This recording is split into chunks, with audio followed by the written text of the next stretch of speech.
Welcome back to the channel.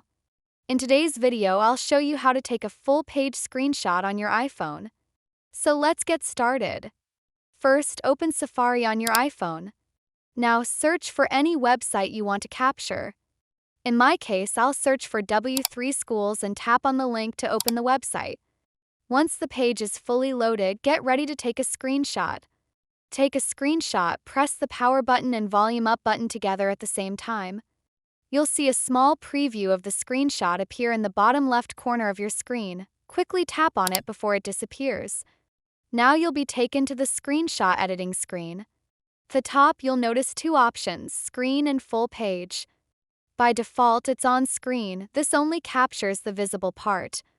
But we want the entire page, so tap on full page. Here you can scroll and preview the complete website captured in a single image. Once you're happy with it, tap on Save in the top left corner. It will ask where to save, choose Files. You can rename the file if you want and then tap Save again. Now go to your Files app and you'll find your saved screenshot in PDF format.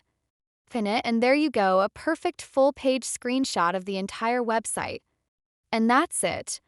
If you found this video helpful, don't forget to like, subscribe, and turn on the notification bell so you don't miss future iPhone tips and tricks.